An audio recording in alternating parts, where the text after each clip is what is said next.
Hi, friend.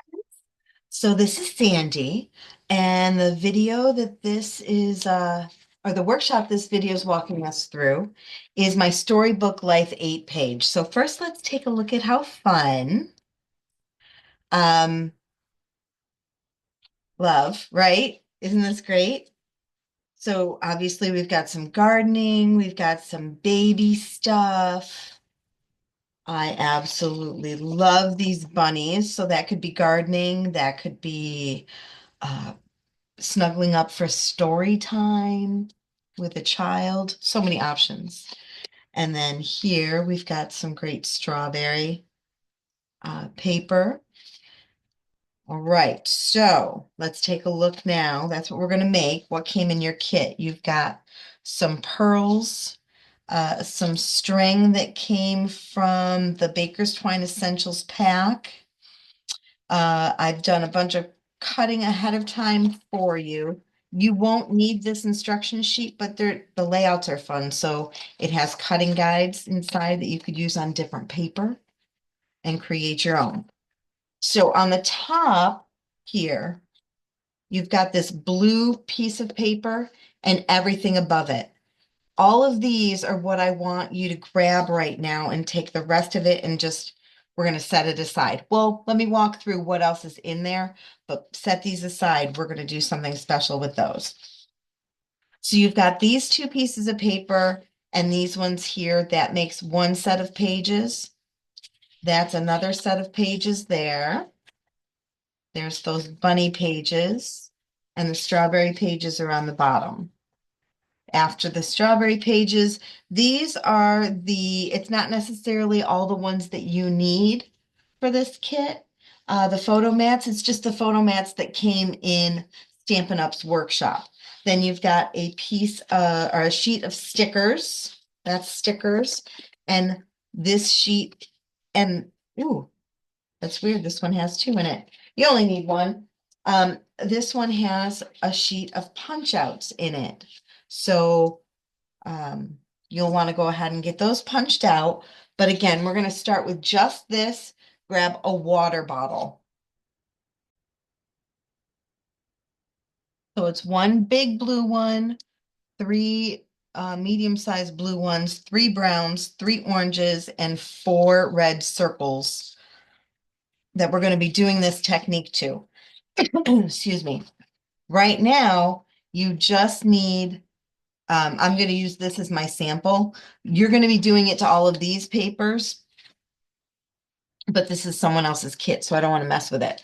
So we're going to get all of those pieces wet and crumple them. Yes, even the circles, even the postage stamps. You want to get it wet and just crinkle each one of them. Now, I wouldn't crinkle them all in a big giant ball. I would do each piece of paper individually. And you'll notice I'm kind of opening it and then smushing it again. I want lots and lots of crinkles in there. And then you're going to open it up, flatten each one of them out as much as you can. And it's fine if it ripped. It's a weathered, leathered kind of look.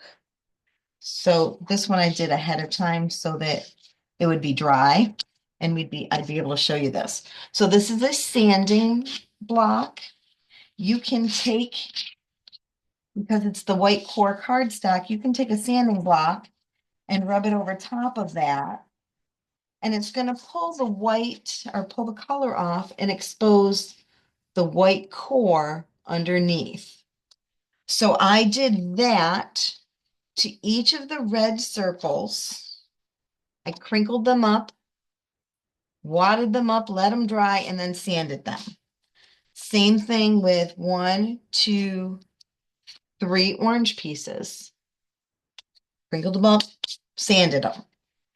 Then these ones, so 1, 2, 3, and then the big one, all 4 of those blue pieces, after I crinkled them up and let them dry, then I took ink and rubbed it over top instead of sanding. So 2 different looks you get there from the same kind of technique. So I did that with the blue ones. And I also did that with the brown ones. So with these brown pieces, then what I did with the base paper, wherever I wanted these three pieces to go, 1, 2, 3, on my paper, I put a little bit of water, just a little bit, and that helped me tear where I wanted to tear. Then this just gets tacked down in the back. Then with the string, I wrapped 1, 2 pieces of string, tacked it down on the back with some scrap paper, and then took 2 more pieces and did 2 more knots to come up with this little cluster there. Otherwise, that's pretty simple, right? I did put foam on the back of this and left the foam there so that I can still get my picture underneath. Here on this sticker, I put a little bit of just powder underneath it so that it won't stick to the page. Same thing here. I put a little powder on there and popped it up so that I can get my photo underneath. Same thing here on the back. I tacked those pieces down. Yours are a little bit bigger because I realized we might tear a little bit different. So I made your pieces a little bit bigger. But that's pretty easy, right? Then with this one, and obviously let all your pieces dry before you start inking and sanding and monkeying with it.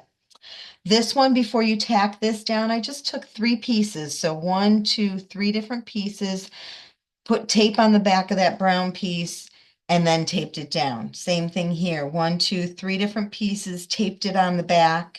Rather than, I mean, you can wrap it all the way around, but you don't need to. These 4 stickers, those are stickers there. You'll want to just make sure they're really straight. And then I put little tiny gems in the corner there. Anything else? Oh, with this picture right here, let me just show you what's underneath. So underneath, I had to trim down a whole bunch of stuff. So when I go to put a picture in here, I'm going to pull this whole thing off and put it underneath my picture so that I know how big that picture is actually going to end up being behind there. All right, with this one, same thing. Put all of your string kind of tacked onto the back of that piece and then tape the whole thing down real good. I wrapped string around all those ones that I crinkled and sanded. You've got, this is the bigger and the smaller of those 2 pieces, and then the bigger and the smaller of those 2 pieces. That sticker goes on after you've got, so if you need to have a little bit of a gap, I would put it where that sticker goes. Stickers. But oh, so here, let me bring this close so you can see. So orange, that orange piece butts right up to where the green and the bunnies meet. And that orange is, it's not the two-tone cardstock that's the same color all the way through. I don't know if you noticed that. But that brown piece, what I did with that is I took the edge of my scissors. So I took the edge of my scissors and I'll use this one. I just did this and roughed up the edge to get that ragged look here and on this one here. So you decide if you want to do that. Then on the strawberries, you're actually using the strawberry paper as your base. This photo is going to be the same as the other one where you're kind of cutting to make sure that it's going to fit. And the string here, this is 1 piece of string tacked down underneath. This is another piece of string through that one tacked underneath. And I think everything else, you know, kind of tuck your circles where you want them to be and get your little clusters of embellishments going. But it's not hard. It's a very easy project to assemble once you get that technique down. It also would look fine if you decided you didn't want to do the fun techniques, if you wanted to just leave it as is. But that is my Storybook Life 8-page, my friends. Thank you for watching. I'd love for you to comment and let me know if you want me to create a kit of this for you.